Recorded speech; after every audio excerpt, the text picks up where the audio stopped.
A'udzubillahi minasyaitonirrajim. Bismillahirrahmanirrahim. Alhamdulillahirabbil alamin wassalatu wassalamu ala asyrafil anbiya'i wal mursalin wa ala alihi wa sahbihi ajma'in. Bersyukur kepada Allah Subhanahu wa taala.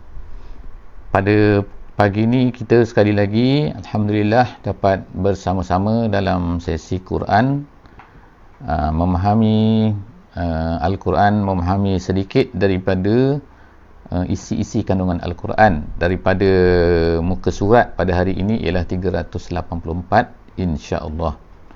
Kita masih lagi berada pada juz yang ke-20 dan surah kita pada hari ini adalah surah An-Naml, dan hari ini adalah muka surat yang sebelum terakhir daripada surah An-Naml. Esok insya-Allah kita akan masuk kepada surah yang baru, iaitu surah Al-Qasas.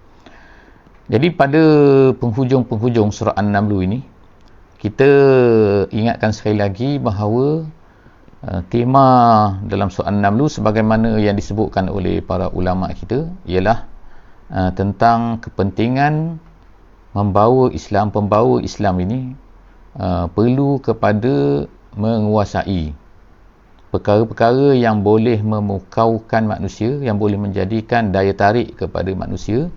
Dan salah satu daripada perkara yang menjadi daya tarik kepada manusia seluruhnya daripada dahulu sampailah sekarang ialah apa?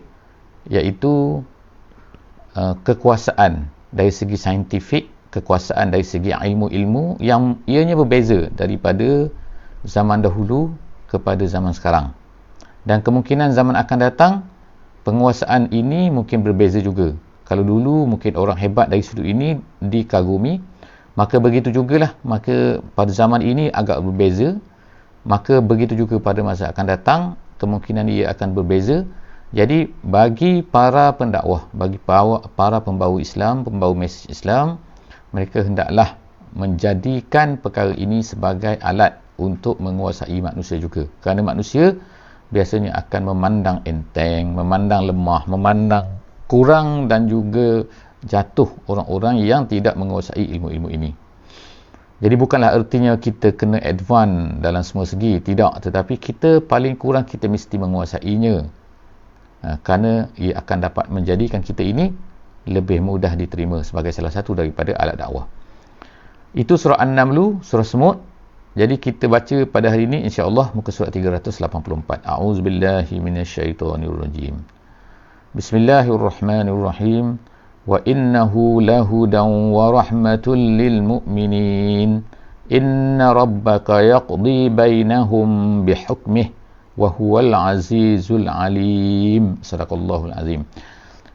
Ayat yang kita baca pada hari ini sebenarnya masih lagi sambungan daripada yang lepas dari segi kandungannya. Iaitu kandungannya apa? Iaitu ayat yang terakhir dalam muka surat lepas, iaitu muka surat 383. Allah Subhanahu wa taala berfirman, iaitu a'udzubillahi minasyaitonirrajim, inna hadzal qur'ana yaqussu ala bani Israil. Sesungguhnya Al-Quran ini, jadi masih lagi menceritakan tentang Al-Quran. Jadi sebab itulah di sini dalam ayat 77 pada hari ini Allah Subhanahu wa taala berkata, wa innahu lahudan wa rahmatul lil mu'minin. Al-Quran ini, wa innahu tu adalah Al-Quran. Quran ni adalah hudan. La tu ialah litakkid, untuk mentakkidkan lagi, menyungguhkan lagi. Asalnya ialah hudan sahaja. Huda. Huda tu petunjuk. Bila kata la huda, sesungguhnya ia adalah petunjuk. Jadi wa innahu tu takkid dah. Takkid sekali lagi, sesungguhnya ianya adalah petunjuk dan juga rahmat untuk orang mukmin. Petunjuk apa? Petunjuk daripada kesesatan. Sebagaimana kata ahli tafsir, daripada syirik kepada yang benar. Kemudian warahmah dia menjadi pemelihara daripada azab Allah Subhanahu wa taala. Siapa yang dapat benda ni? Siapa yang dapat dua perkara ni?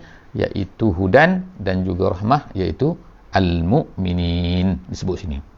Kemudian Allah Subhanahu wa taala sebut lagi, inna rabbaka yaqdi bainahum bihukmih.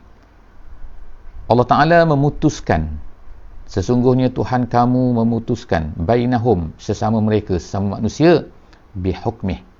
Bihukmih dalam tafsir Jalalain disebut bi'adlih, iaitu Allah Ta'ala memutuskan di kalangan mereka ini dengan keadilan. dengan adil, makna Allah Ta'ala tidak menzalimi sesiapa. Allah Ta'ala tidak menzalimi manusia, Allah Ta'ala tidak menzalimi manusia yang dia tak buat, dia kena juga, tak. Apa yang dibuat, Allah Ta'ala tak akan hukum, sama ada baik ataupun buruk. Jadi sebab itulah dalam Quran, dalam surah sebagaimana kita baca kan, wa man ya'mal mithqala zarratin, zarrah, makna walaupun sebesar zarrah. Zarrah ni sebesar atom nuklear ke, kecil atom, maka Allah Ta'ala tetap juga akan melihat benda-benda tu. Yarah maknanya melihat. Jadi sebab itulah makna Allah Ta'ala tidak mensia-siakan apa saja walaupun kecil. Jadi sebab itulah walaupun benda tu kecil, kita jahat ke baik ke, kita kena ambil kira semua. Kita jangan kata alah ni tak ambil kira lah, ini bukan, tak ada rounding tak ada. Ni kau pergi supermarket hari ni ada rounding lebih 2 sen ke, kurang 2 sen ke, dia tak kisah. Tak, ini dia kira semua. Jadi Allah Ta'ala itu dia kata yaqdi bainahum bihukmih, dengan keadilannya, wa huwal azizul hakim, wa huwal azizul alim. Dia maha berkuasa dan dia maha mengetahui apa yang dilakukan, apa yang tidak dilakukan dan sebagainya. Oleh kerana itu maka fatawakkal 'ala Allah, hendaklah bertawakal kepada Allah. Suruhan hendaklah kita banyak kali tawakal ni, berapa puluh kali, berapa ratus kali dalam Quran ni menyebutkan tentang perlunya kita ni bertawakal. Innaka 'alal haqqil mubin, sesungguhnya engkau di atas haqqil mubin. Siapa engkau di sini? Engkau di sini ialah Muhammad, iaitu Nabi kita, Nabi SAW pada masa ni yang mendapat Quran ni. Engkau ni di atas benda yang benar, engkau ni betul. Sebab kita sebutkan bahawa ayat ni turun sebelum daripada hijrah, ketika Nabi ni sudah merasai maknanya merana berdakwah kepada orang Quraisy ni dah lebih daripada 10 tahun. Dah penat maknanya kan. Masa yang panjang masyarakat yang kecil macam tu 10 tahun, maka maknanya satu benda yang sangat-sangat panjang lah tu kalau kita tu memanglah betul kan, Nabi Nuh tu lagi panjang lah kan. Itu salah satu daripada, tapi Nabi bagi masyarakat Mekah dalam keadaan dia dikenali dan sebagainya, maka itu adalah satu masa yang sangat panjang lah tu, 10 tahun. Jadi sebab itulah kadang-kadang datang kekecewaan, datang ke rasa macam apa dah jadi ni, kenapa mereka tak terima ni. Jadi sebab itulah Allah Ta'ala kata kekalkan, bagi hiburan kepada Nabi kita SAW, innaka 'alal haqqil mubin, engkau ni betul, engkau ni di atas benda yang benar. Jadi begitulah juga sebenarnya untuk kita sekarang pada hari ini, bagi pendakwah, bagi orang yang bawa Islam, dia kena yakin walaupun dia ditolak, kalau dia ni betul ikut Quran dan ikut sunnah, maka dia kena yakin bahawa innaka 'alal haqqil mubin, kamu ni adalah benda di atas kebenaran yang jelas. Innaka la tusmi'ul mauta, kemudian Allah Ta'ala sebut lagi, ini hiburan. Minta maaf dia terputus tadi. Jadi kita sambung balik tadi kita habis pada ayat 79. Sekarang kita sambung pada ayat 80. Ayat 80 ni adalah sambungan. Allah Ta'ala mengatakan dalam ayat 79, kau ni betul, kau ni di atas kebenaran, walaupun apa nampak macam orang tolak ke dan sebagainya, tapi kau ni betul. Kemudian Allah Ta'ala sambung lagi untuk menyungguhkan lagi, menceritakan lagi bahawa apa, iaitu innaka la tusmi'ul mauta, kamu tak boleh memperdengarkan orang mati. Siapa orang yang mati ni? Bukan orang mati. Memang dari segi hakikatnya, kalau ikutnya, memang kalau orang mati kita cerita apa-apa pun dia tak dengar kan. Tapi Allah Subhanahu Wa Taala sebutkan kat sini seolah-olahnya orang yang tak dengar tu memang Allah Ta'ala dah tetap dia tak dapat hidayat. Itu al-mauta itu, kamu tak boleh memperdengarkan. Memperdengarkan maknanya kita cerita pun dia tak faham juga. Kita cerita pun dia tak dengar juga. Kita cerita pun orang yang tak nak terima kebenaran ni. Mana itulah maknanya Allah Ta'ala bagi tasliyah. Allah Ta'ala bagi hiburan kepada orang-orang yang menyampaikan Islam ni. Kalau orang tak dengar, maknanya janganlah risau. Sebab apa? Kita tak boleh nak memperdengarkan orang-orang mati, al-mauta, wala tusmi'us summa, dan kamu tak boleh nak memperdengarkan orang yang tuli. Kalau orang tuli, kita cerita apa pun dia tak dengar. Jadi jangan risaulah. Kerja kita ialah memperdengarkan, menceritakan. Tapi kalau mereka tak nak faham juga, dah nak buat macam mana? Allah Ta'ala dah tetapkan macam tu, tak apa. Jadi wala tusmi'us summa ad-du'a, panggilan. Iza wallau mudbirin, kalaulah mereka itu berpaling membelakangkan. Mudbirin tu maknanya berpaling, melari maknanya daripada apa yang kita nak cerita. Itulah yang berlaku kepada Nabi Muhammad sallallahu alaihi wasallam. Wa ma anta bihadil ummi an dalalatihim. Begitu juga Allah Taala sambung lagi, iaitu kamu tak boleh nak beri petunjuk kepada orang-orang yang buta, al-ummi an dalalatihim, daripada kesesatan mereka. Dah orang buta, kita cerita mana dia nampak betul tu. Kita kata dia sesat, kita kata kau ni sesat ni. Dia kata apa, dia mana nampak. Jadi ummi kat situ ialah ummil qalb, hati buta, bukan mata. Mata celik, lebih celik lagi kan, tak pakai cermin mata pun. Kemudian in tusmi'u illa man yu'minu bi ayatina fahum muslimun. Kamu hanya boleh memperdengarkan, kamu tak boleh memperdengarkan melainkan orang-orang yang beriman. Maknanya orang beriman itulah sebenarnya orang yang nampak. Orang yang tak beriman tu memang dia tak nampak. Dia tu adalah buta, dia tu adalah mati, dia tu adalah tuli, sebagaimana yang Allah Ta'ala sebutkan kat sini. Bukan saya kan, bukan pandai-pandai kita kan, tapi Allah Ta'ala sebutkan seolah-olah lah mereka ni tidak tuli, mereka ni dengar, mereka ni nampak kan, mereka ni tak mati, mereka ni hidup, tapi mereka ni tak nampak apa yang kita cerita tu, tak nak dengar apa yang kita cerita tu kan. Okey, wa iza waqa'al qawlu alaihim. Seterusnya sekarang Allah Subhanahu Wa Ta'ala masuk kepada menceritakan tentang apa yang berlaku di hari akhirat lagi. Jadi sebab bila kita baca Al-Quran ni, kita akan jumpa banyak sangat ayat yang menceritakan tentang benda-benda yang berlaku di akhirat ni kan. Jadi nak ingatkan kita lah juga nak ingatkan. Jadi bila kita baca Quran tu, dia jadi tazkirah kepada kita kan, menjadi peringatan kepada kita bahawa kita pun selalulah dengar, oh ni tentang akhirat, gini kan. Jadi apa yang disebutkan oleh Allah Subhanahu Wa Ta'ala di dalam ayat ini sekarang ni, iaitu wa iza waqa'al qawlu alaihim. Kalau ikut maknanya adalah wa iza waqa'a tu ialah berlaku, al-qawlu perkataan ke atas mereka. Maksudnya sini ialah ulama-ulama tafsir kata, iaitu bila dekatnya hari akhirat, ataupun dengan lebih tu lagi ialah apabila tertutupnya pintu taubat kat sini. Bagaimana naik matahari sebelah barat ke dan sebagainya. Tapi iza waqa'al qawlu alaihim artinya ialah dah sampai sangat dekat kepada hari akhirat, dan telah timbullah di sini yang dipanggil sebagai asyratus sa'ah al-kubra, iaitu apa? Tanda-tanda kiamat yang besar. Dia ada tanda-tanda kiamat yang kecil.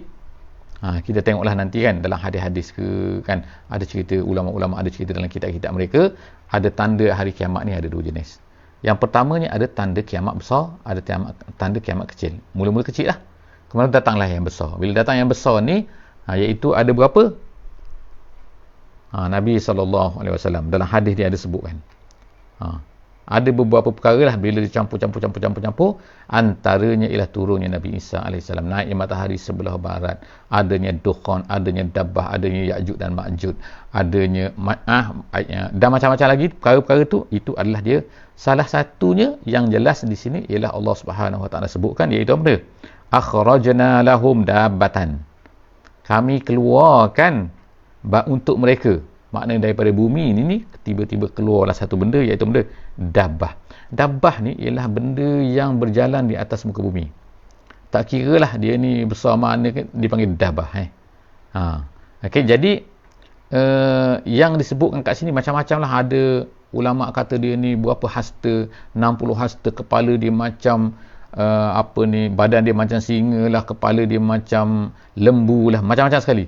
Tak penting, tapi yang penting bagi kita itu adalah kata-kata ulama. Itu bukannya, tapi yang pastinya ialah dia keluar daripada mana binatang ini. Ada yang kata keluar daripada Mekah, ada yang kata tempat lain. Itu pun tak pasti juga benda yang tak pasti tapi yang kita kena yakin dia akan keluar, kemudian dia akan bercakap dalam bahasa yang difahami oleh manusia. Apa dia? Yang Allah SWT sebut ni, tukallimuhum, binatang tu akan bercakap kepada mereka, bercakap kepada manusia, bercakap dalam bahasa yang mereka fahamilah. Bahasa apa ni? Ada kata bahasa Arab dan sebagainya, itu tak kisah. Yang pentingnya manusia tu faham.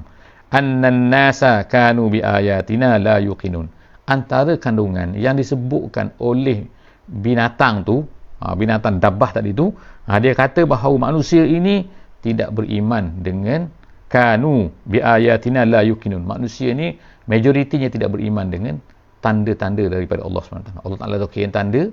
Jadi sekarang ni kau nak beriman pada masa ni tak boleh dah. Sebab apa? Sebab masa ni dah tutup pintu taubat dah. Seterusnya, itu yang akan berlaku semasa ni sebelum dekat-dekat nak berlaku hari kiamat ni. Itu tanda-tanda kiamat yang besar. Wa yauma nahsyuru min kulli ummatin faujan mimman yukazzibu bi ayatina fahum yuzaun. Allah sebut, Allah Taala akan kumpulkan. Maka kami akan kumpulkan daripada setiap umat itu faujan, ada satu jamaah, satu kumpulan. Daripada satu umat tu ada satu kumpulan, mimman yukazzibu bi ayatina, daripada orang yang mendustai ayat-ayat kami, fahum yuzaun, dan mereka itu akan dielak. Elak ni dihalau, masuk, menghala kepada satu tempat. Itu yang dipanggil mahsyar tu. Dan mahsyar itu tempat berkumpul. Jadi manusia ni akan dibangkitkan, dan daripada setiap umat tu akan ada manusia yang tidak beriman. Gitu. Kemudian hatta iza ja'u qala akazzabtum bi ayati, sehingga bila mereka tu dah datang dah ke tempat penghakiman tu, maka Allah Subhanahu wa taala akan berkata, akazzabtum bi ayati, Allah Taala kata, kamu dulu yang tak percaya kepada, kamu dulu yang mendustai ayat-ayatku. Walam tuhitu biha ilman, sedangkan kamu semua tak tahu benda tu. Tak tahu tu ertinya ialah kamu tak ada bukti, kamu tak ada burhan. Mana dia tanda yang kamu kata aku ni bukan Tuhan, yang kamu tak percaya ini adalah mana dia. Jadi Allah Ta'ala minta pada mereka daripada masa tu. Jadi pada masa tu mereka ni tak ada. Jadi sebenarnya orang-orang yang mengatakan Allah ni bukan Tuhan, Allah ni tak percaya kepada Allah ni, menolak Allah ni, mereka ni tak ada bukti. Pada hari ni tak ada bukti yang kuat. Bukti bolehlah bercakap, tapi bukti yang kuat tak betul. Amma za kuntum ta'malun, dia kata amma za kuntum ta'malun, dia kata amma za kuntum ta'malun. Jadi maknanya apa ni, kalau ikut terjemahan kat sini kan, dia kata apa? Dia kata kat sini ialah, dia kata atau apakah yang kamu lakukan, maknanya membuat apa ni, gitu kan. Kalau dalam tafsir dia kata ialah apa, ma umirtum mimma umirtum bihi, dia kata iza, yang tadi kan amma, jadi amma dia kata za kuntum ta'malun, jadi artinya situ ialah ataupun kamu ni, jadi satu benda yang dipanggil macam pelik lah katanya. Mu ni buat apa benda ni? Kalau Kelantan kata mu ni buat apa dia ni? Mu buat apa dia ni? Iaitu kamu ni buat satu benda, tapi kamu ni tak ada bukti terhadap benda yang kamu buat ni. Gitu. Wa waqa'al qawlu alaihim bima zalamu fahum la yantiqun. Jadi berlakulah akhirat pada masa tu, bima zalamu, dengan apa yang mereka zalim tu. Maknanya kezaliman ini bukanlah bukan hanya buat jahat pada orang. Ini benda yang kita nak faham, dia ulang-ulang kan dalam Quran. Allah Ta'ala ulang sebut kan, iaitu mereka kezaliman ni ialah kalau seorang tu, kalau kita kata orang tu bunuh diri, dia tu adalah zalim, menzalimi diri dia. Sebab apa? Allah Ta'ala beri kepada dia diri ni, body dia tu bukan untuk dibunuh.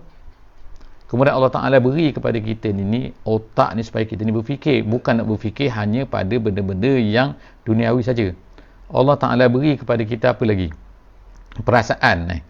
Bukan untuk kita gunakan pada benda-benda duniawi. Allah Ta'ala beri pada kita semua benda ni adalah bukan untuk benda-benda duniawi ni. Jadi apabila kita ni ada badan, ada hati, ada akal, kita gunakan pada benda yang tak percaya pada Allah, lari daripada apa yang Allah Ta'ala suruh, itu adalah zalim. Sebab apa? Tidak menggunakan pada tempatnya. Jadi oleh kerana itulah maka kita kena ingatkan, bila Allah Subhanahu Wa Ta'ala sebut sini wa waqa'al qawlu alaihim bima zalamu fahum la yantiqun, pada hari akhirat ni mereka akan ditanyalah, tapi mereka tak boleh nak bercakap. Yang bercakap ialah anggota-anggota mereka. Alam yarau anna ja'alna al-laila liyaskunu fihi wan nahara mubsira. Jadi Allah Ta'ala ulang lagi. Jadi kita dalam Quran juga, saya nak sebut juga kita nak tengok juga, kita nak sebut berulang kali bahawa Allah Ta'ala banyak sebut dalam Quran ni ialah masalah malam dan juga siang. Jadi benda ni kalau bagi kita sekarang ni kan AM PM kan, kemudian tu afternoon ke apa dia naik ke day kan, itu dah jadi macam biasa. Sebab apa? Sebab kita dah tengok hari-hari kan, sehingga kita ni tak sempat nak berfikir bahawa benda ni adalah salah satu daripada tanda-tanda kekuasaan Allah Subhanahu Wa Ta'ala. Bila kadang-kadang bila tak ada, barulah kita rasa benda tu. Tapi sebab benda tak pernah tak ada, malam dan siang ni tak pernah, matahari tak pernah tak keluar, matahari tak pernah tak jatuh. Jadi sebab itulah kita kadang-kadang bila benda tu biasa, kita serupalah macam kita sekarang COVID kan. Kita dulu tak rasa bahawa sebab kita boleh keluar, kita nak keluar, kita keluar. Tiba-tiba kita kena lockdown kan. Kita tak boleh keluar ataupun terkawal. Kita keluar ada sebab saja boleh keluar kan. Barulah kita rasa nikmat kebebasan kita ni boleh keluar. Macam tu juga pergi sekolah kan. Budak-budak pergi sekolah kan. Sekarang barulah terasa bahawa indahnya boleh jumpa dengan budak kalau cikgu kan. Boleh jumpa dengan cikgu, boleh naik bas, boleh jumpa dengan kawan. Jadi bila dah tak ada tu baru kita rasa. Begitulah juga dengan malam dan siang ni. Sebab tu Allah Ta'ala ingatkan kita selalu. Disebut kat sini kan, alam yarau, tidakkah mereka melihat bahawa kami telah jadikan malam itu liyaskunu fihi, untuk mereka tenang-tenang. Tenang, bertenang maknanya relax. Yaskun as-sakinah. Untuk rasa tenang pada waktu malam macam tu kan. Kemudian tu wan nahara mubsira, tapi siang hari pula mubsira ni boleh nampak semua. Daripada basar kan. Tapi artinya terang lah, maknanya boleh nampak semua kan. Tak perlu pada lampu. Bayangkan kalau tak ada siang, tak ada matahari, semua benda sejuk, kemudian tu kita tak nampak, semua kena pasang lampu. Macam mana nak buat lampu kalau matahari tak ada kan? Jadi banyaknya kan. Sebab ada matahari lah, boleh guna solar, boleh guna macam-macam kan. Jadi kemudian inna fi zalika laayat liqaumin yu'minun. Semua tu adalah menjadi tanda. Bagi siapa? Tapi bagi orang yang beriman. Wa yauma yunfakhu fis suri fa fazi'a man fis samawati wa man fil ard illa man syaa Allah wa kullun atauhu dakhirin. Dan pada hari ini Allah Taala sebut lagi, pada hari ini apa? Akan ditiupkan pada sur. Sur ni ialah kalau ikut terjemahannya trompet. Macam trompet lah kan. Macam orang dulu tu ada sur tu. Dia ada tanduk kerbau ke apa benda semua kan dia buat panjang tu. Bila ditiup bunyi tu kuat ni. Jadi ini akan ditiupkan. Allah Ta'ala sebutkan akan ditiupkan. Bentuk dia macam mana, trompetnya macam mana ke, bunyi macam mana tu wallahu a'lam bissawab, tapi semua manusia akan dengar. Dan apabila ditiup tu, maka apa yang berlaku pada masa itu? Fafazi aman fis samawati wa man fil ardi. Seluruh apa yang ada di bumi, seluruh apa yang ada di langit akan gemetar. Maknanya bunyi dia sangat kuat, boleh didengari oleh semua orang. Bayangkan satu tiupan yang boleh didengari oleh apa yang ada di langit dan juga apa yang ada di bumi. Kuat mana agaknya? Illa man syaa Allah. Jadi fafazi'a, semua fazi'ah, semua akan takut bila ditiup tu, kecuali orang-orang yang dikehendaki oleh Allah, maka dia tak akan takut. Wa kullun atauhu dakhirin. Pada masa tu semua akan datang kepada Allah dalam keadaan tunduk. Tak ada lagi lah sombong, orang ni ada kuasa, orang ni sultan, orang ni raja, orang ni menteri, orang ni tan sri. Tak ada semua dah benda-benda tu, semua kena tunduk, semua balik kepada Allah Subhanahu wa taala.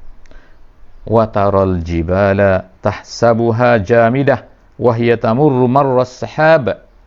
Sun Allahil ladzi atqana kulla syai' innahu khabirum bima taf'alun. Pada masa tu kamu akan melihat, kata. Ini ada beberapa pendapat ulama lah, tapi yang masyhurnya dalam ulama tafsirnya dia kata ialah perkara ini berlaku pada hari akhirat. Iaitu apa? Kamu melihat bukit ni, bukit-bukit ni kamu menyangka ianya adalah diam. Maknanya diam. Kita tengok bukit kan diam je kan. Bukit apalah kan. Kalau tempat saya ni ada Bukit Maras, ada Bukit Jong, ada bukit besar lagi, bukit mana kan? Gunung Kinabalu, Gunung Everest. Tak kira lah semua kan. Kita tengok macam bukit tu diam je. Kita tengok awan tu yang bergerak dah. Bukit tak bergerak. Tapi pada hari akhirat ini mengikut pendapat yang masyhur di kalangan ulama tafsir, dia kata perkara ini iaitu kamu melihat bukit pada hari tersebut, pada hari akhirat itu macam dia tu diam, tapi sebenarnya kalau ikut sekarang ni dia diam tapi wahiyya tamurru marras sahab, tapi dia ni berlari sebagaimana menjadi seperti awan. Jadi bayangkanlah bukit menjadi seperti awan, semua orang akan takut. Kalau kita kan tengok awan tu nak jatuh kan tak? Kita pun takut Tapi awan tak jatuh, kita tahu kan tak? Dalam pengalaman hidup kita tak ada lagi awan jatuh. Tapi kalau bukit tiba-tiba satu benda besar, satu benda yang berat tiba-tiba naik kan ke atas. Kita kalaulah orang yang pernah menghadapi, kita panggil apa ni, puting beliung puting beliung ni biasanya dia akan angin yang pusar-pusar tu yang panggil apa ni kan, yang dia angkat semua, rumah dia angkat, lembu dia angkat, kereta dia angkat. Bayangkan kan, bila tak angkat semua tu jatuh, tak tahu nak jatuh ke mana. Jadi pada masa tu kita dah rasa takut sangat-sangat takut. Jadi bayangkan pula yang naik semua adalah bukit naik atas udara seperti awan tu, kemudian dia akan jatuh. Jadi Allah Subhanahu Wa Taala sebutkan ni sun Allah, itu semua adalah Kalau ikut dalam tafsir, dia kata sana Allah sun'ahu. Allah Ta'ala melakukan perbuatan semua itu adalah hasil daripada apa yang Allah Ta'ala buat. Allazi atqana kulla syai', yang memang Allah Ta'ala buat tu semua cantik semua dah. Macam mana berlaku pun itu adalah yang tercantik lah, yang paling indah yang dibuat oleh Allah Subhanahu wa Ta'ala. Innahu khabirun bima taf'alun. Allah Ta'ala tahu apa yang kamu lakukan. Jadi setakat itulah kita pada hari ini, muka surat 384. InsyaAllah nanti kita akan sambung esok pada muka surat 385, iaitu muka surat terakhir daripada surah An-Naml. Kita akan masuk pula surah Al-Qasas selepas daripada itu. Setakat ni saja. Aku lu qauli hadza wa astaghfirullahal azim li wa lakum. Bismillahirrahmanirrahim.